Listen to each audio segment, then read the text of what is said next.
Madame, Monsieur, bonjour. Démarrons par cette bonne nouvelle. Le parc automobile de la Sotra, Société des transports abidjanais, sera renforcé par le groupe indien Tata. Son directeur général a rencontré le Premier ministre ivoirien Amadou Koulibaly. Abdoulaye Kone.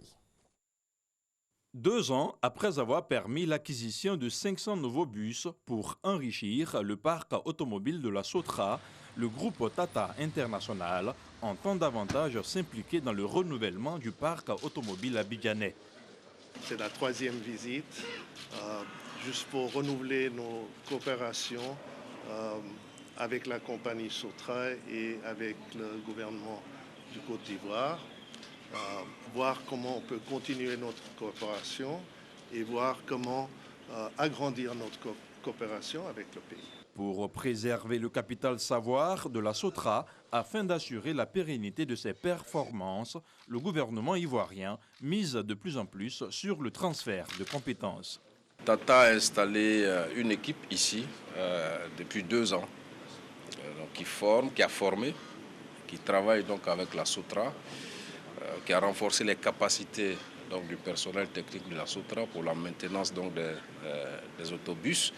Et nous sommes en train de regarder, sur instruction de M. le Premier ministre, pour aller de l'avant, notamment en ce qui concerne l'assemblage de véhicules.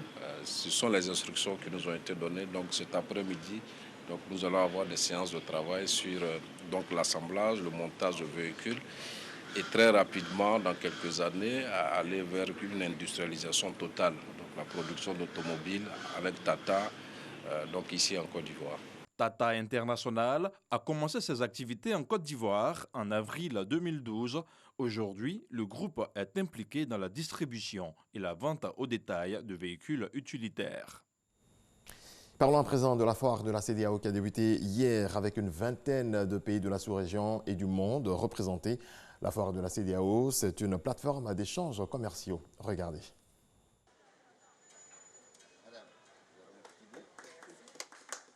Ils sont nombreux les visiteurs venus découvrir la diversité d'articles proposés à cette première édition de la foire de la CEDEAO. Serge Sea est l'un de ces visiteurs. Féru de belles paires de chaussures, il est attiré par ce stand. C'est de jolies chaussures. En tout cas, j'invite les gens à venir voir clair dedans. C'est des chaussures de bonne qualité, puis à un prix vraiment défiant toute concurrence. Du côté des exposants, les démonstrations et astuces pour séduire le client ne manquent pas. Ils sont garantis en cuir 100%. On a des mocassins, on fait une promotion de 2 paires. 2 paires de mocassins 25 000, 2 paires de souliers à 30 000. On a aussi des babouches, on a aussi des tapettes. Tout ça aussi, on fait des promotions dessus. L'événement réunit environ 50 participants venus d'une vingtaine de pays. Ces exposants pourront durant ces 10 jours faire de bonnes affaires et tisser des partenariats. Mes attentes, c'est comme d'habitude, vendre les marchandises et avoir des partenariats avec les autres commerçants. Une occasion également de développer le commerce intra-régional et promouvoir la destination Côte d'Ivoire. Nous sommes venus et on invite tous les Ivoiriens de venir voir les marchandises, de venir voir les produits. Et les produits qu'ils devaient peut-être aller ailleurs pour aller chercher, les produits sont venus à les porter. C'est comme ça que le tourisme se constitue. Les gens pensent qu'il faut aller voir les belles plages. Mais vous savez, quand on dépense dans un hôtel pour se loger, quand on prend un taxi, quand on va goûter au mets ivoirien, ça participe de cette valeur ajoutée. La CEDEAO, c'est environ 320 millions de consommateurs. Pour cette première édition de la foire de la CEDEAO, environ 30 000 personnes sont attendues. Le salon de l'architecture et du bâtiment a refermé ses portes samedi. 5 jours de réflexion sur diverses thématiques liées au logement. Ce salon a permis aux acteurs de l'immobilier de faire des affaires. Cette 7e édition a été également une occasion de découverte pour des visiteurs. Une occasion aussi pour le renforcement de la connaissance des étudiants autour du thème « Habitat pour tous ». Migration irrégulière, 10 comités de lutte en formation à Grand-Massa. Ils sont réunis par l'Organisation internationale pour la migration et le ministère de l'intégration africaine et des Ivoiriens de l'extérieur. On fait le point avec Walter Amadou Ouattara. Au moins 13 000 Ivoiriens sont arrivés de façon irrégulière en Italie en 2016. Face à l'ampleur de l'immigration irrégulière, l'État de Côte d'Ivoire et ses partenaires, dont l'OIM, Organisation internationale pour la migration, ont redéfini leurs différentes stratégies axées sur les sensibilisations de proximité afin d'amener les candidats à l'immigration clandestine à une prise de conscience. Des comités régionaux de lutte contre la migration irrégulière ont donc été installés en 2018. Les comités régionaux ont mené toute une série d'actions de sensibilisation et de conseils auprès des populations. Et là, justement, nous sommes là sur ces 2 jours pour planifier le travail sur les mois à venir, pour revoir le mode de fonctionnement, faire des recommandations. À Grand Bassam, des leaders communautaires et des guides religieux sont au nombre des participants à cet atelier de renforcement des capacités des membres des comités régionaux de lutte contre la migration irrégulière des localités d'Abidjan et de Daloa. Nous éprouvons beaucoup de peine de voir nos enfants partir sous d'autres cieux sans savoir à quel sein se vouer, etc., etc. C'est dans ce contexte-là que, effectivement, je pense que nos conseils sont utiles pour attirer leur attention sur les graves dangers qu'ils encourent. Il faut revoir notre manière de faire, même si on vient vers nous, qu'on prenne le temps de dire ce qu'il y a comme danger, comme risque. Vous allez voir que ça peut amener certaines personnes à revenir sur leur position. Au moins 20 décès sont enregistrés chaque jour dans la Méditerranée. Pour la Direction générale des Ivoiriens de l'extérieur, la lutte contre la migration irrégulière ne saurait être le seul apanage du gouvernement ivoirien. Aujourd'hui, nous, on parle essentiellement de la question de la migration irrégulière qui a fait perdre des vies et qui a entraîné beaucoup de déséquilibres dans certaines régions. Aujourd'hui, il est question de voir comment les actions que nous menons au niveau local, comment est-ce que nous pouvons rapprocher davantage ces actions des populations locales dans les régions les plus concernées ou dans toutes les régions des Côtes d'Ivoire, de sorte que la prise de conscience ne soit pas partielle, qu'elle ne soit pas régionale, qu'elle soit nationale.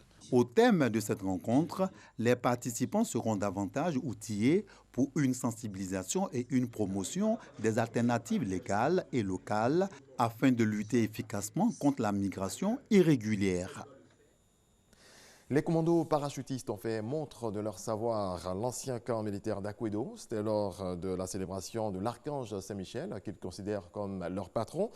C'était également l'occasion pour ces militaires de renforcer leur lien de fraternité à travers des démonstrations. Abou Sanogo. C'est une fête importante pour les parachutistes. Ceux du 1er bataillon de commandos et parachutistes d'Akwedo célèbrent l'archange Saint-Michel, leur saint patron. Celui à qui s'identifient et en qui se reconnaissent tous ceux qui, comme lui, descendent du ciel lors de combats pour amener la paix, à savoir les parachutistes. Cette fête patronale constitue pour eux un élément majeur, un moment de communion et de solidarité entre les soldats et leur hiérarchie, et une occasion pour exprimer leur fierté d'appartenir à la grande famille des parachutistes. Le colonel Ousmane Chérif, chef d'état-major de l'armée de terre adjoint, parrain de l'édition 2019, a exhorté ses filleuls à être des modèles et à travailler toujours d'arrache-pied pour être de bons soldats. Cultivez l'amour entre vous, frères, dames, et un goût prononcé pour le travail bien fait, car les échéances à venir sont grandes et nous devons travailler les rangs très resserrés pour relever les nouveaux défis qui nous attendent. Être commando parachutiste est un mérite. Que dis-je? Un sacerdoce, ne l'oubliez jamais. Quant au chef d'état-major de l'armée de terre, il a expliqué le sens de la Saint-Michel, puis a invité ses hommes à être des exemples. Chers parachutistes, pour terrasser les dragons, Saint-Michel, prince des armées célestes, n'avait que sa foi, la force de ses muscles et une modeste âme blanche. Comme lui, ayez la foi dans votre mission. Maintenez votre disponibilité physique. Comme lui, soyez fiers de ce que vous êtes. Un hommage a été rendu aux anciens qui ont défendu l'idéal des parachutistes jusqu'à leur dernier souffle par un dépôt de gerbes. Et une reconnaissance à l'endroit de ceux qui ont marqué l'histoire des commandos parachutistes en Côte d'Ivoire. Des sauts en parachute et un exercice de contre-terrorisme avec neutralisation d'un chef terroriste suivi de son exfiltration ont marqué cette célébration. Mot de culture avant de refermer les portes de l'actualité nationale avec le festival Adaye Kessié dans le Gontougo. C'est une fête qui promeut la cohésion sociale en faisant ressurgir les rites anciens. Il aura lieu du 12 au 16 novembre prochain à Tabagne. Franck Quadio a suivi pour nous la conférence de presse de lancement.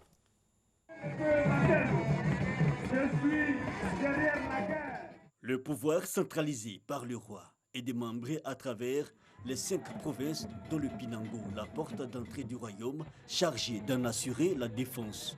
Le pays bron est de la Côte d'Ivoire, à travers la célébration de la fête du trône, met en exergue ses valeurs culturelles et patrimoniales. Le creuset idéal, l'Adaye Kessié.